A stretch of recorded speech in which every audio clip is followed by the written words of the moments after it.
World kidney day సందర్భంగా మనం రోజుకి ఎన్ని లీటర్ వాటర్ తాగుతున్నామో తెలుసుకుందామా? రోజుకి ఎన్ని లీటర్ వాటర్ తాగుతాం? 3 లీటర్స్. రోజుకు 3 లీటర్ల నీళ్ళు తాగుతాం. రోజుకి ఎన్ని లీటర్ వాటర్ తాగుతాం? సుమారు 2-3 లీటర్లు తాగుతామండి. సార్ మీరు రోజుకి ఎన్ని లీటర్స్ ఆఫ్ వాటర్ తీసుకుంటారు సార్? మేము 20 లీటర్లు తీసుకుంటాం. ఏంటి సార్ అది? మేము 20 లీటర్లు తీసుకుంటాం. మీరు రోజుకి ఎన్ని లీటర్ వాటర్ తాగుతారు? 7 లీటర్లు తాగుతా. 7 లీటర్లు తక్కువైతే తాగను. సార్ మీరు రోజుకి ఎన్ని లీటర్స్ ఆఫ్ వాటర్ తాగుతారు sir?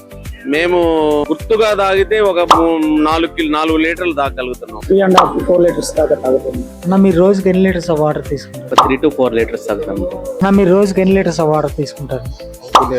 2-3 litre. How much water do you consume daily? 3 litre. రోజుకి ఎన్ని లీటర్ల వాటర్ తీసుకుంటారు? 5 నుండి 6 దాకా తీసుకుంటామండి. వరల్డ్ కిడ్నీ డే సందర్భంగా ఈ చిన్న హెల్త్ అవేర్నెస్ క్యాంపెయిన్ని మేము కండక్ట్ చేశాము. వీటిలో ఒక్కొక్కరు ఎలా చెప్పారో చూశారు కదా.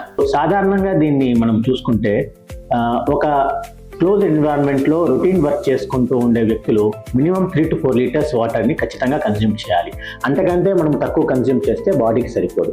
అలా కాకుండా ఎక్కువ సన్ ఎక్స్పోజర్ కానీ ఎండకు కానీ స్వెట్టింగ్ వచ్చేటువంటి పనులు చేసేవాళ్ళు ఆల్మోస్ట్ ట్వైస్ ఆర్ థ్రైస్ కూడా వాటర్ తీసుకోవాల్సి వస్తుంది వాళ్ళు చేసే పనిని బట్టి. అది కాకుండా యూరిన్ కలర్ ఎప్పుడు వాటర్ లాగా ఉండాలి. సో ఈ విధంగా మనము అడిక్వేట్ వాటర్ని కన్జ్యూమ్ చేసి హెల్త్ని కాపాడుకుంటారని కోరుకుంటున్నాను. Thank you very much.